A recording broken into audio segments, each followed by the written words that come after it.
Greetings and welcome to a new narration by DrTorment. The following story may prove a little sensitive to certain viewers and listeners. Discretion is advised, and consider this your one and only warning. Now, with that out of the way, let us proceed.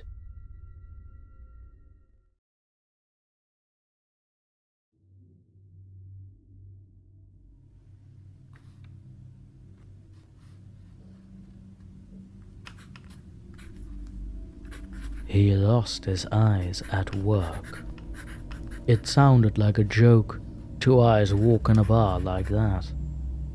Living it was less funny, and more hours of hell.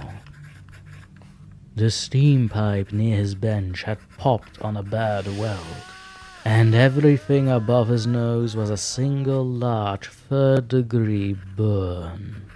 Every day at 3 p.m., 2 nurses would enter his hospital room and spray his rotting skin with high-pressure water, cleaning the area for, hopefully, fresh growth. Local anesthetic helped the pain, but not the sensation. There was no hope of recovering any eyesight, the doctor had told him. What was left was closer to moldy grapes than eyes, and sooner or later they would need to be removed to avoid infection. Right now, he was just too medically fragile for the surgery. So he lay in full darkness, listening to the wheezing groan of his roommate's CPAP machine and endless reruns of The Price is Right. Most of the time, he slept. When he couldn't sleep, he tried to summon his mother's face, or his house, or his hands in his mind's eye, and wondering how long it would be to forget what all of them looked like. One night, when everything was quiet, he noticed how rich sounds were. A voice in the hallway sounded much closer. A tree tapped on the window, and he could count how many branches were hitting. Alone in the never quiet of the hospital, he thought about it. For the next week, he followed sounds. He would choose one as soon as he could separate it from its surroundings, and listened closely until it faded into the distance. A week after that, he began to notice a sound that was always close.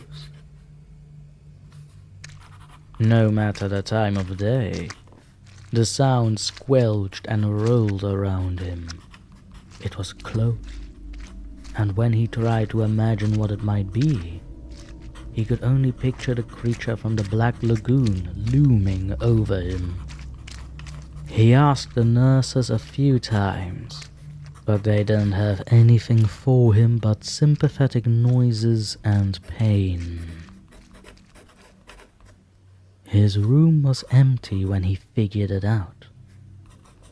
The CPAP roommate had gone home 2 days ago, and no one else had been brought in, leaving him even more quiet times to navigate. When he heard a voice in the hall, he rolled his eyes instinctively towards it, and heard the horrid sound again, heavy boots in thick mud inside his own head. Then he knew. His molten eyes were even more of a burden now. His own body haunting him. Fortunately, one of the nurses carried scissors to cut the old bandages from his face, and she was as forgetful as he was blind. As soon as they left, while his face was still numb, he knew what he had to do. A saggy grape would pop easily, he thought, and then he would finally have some peace.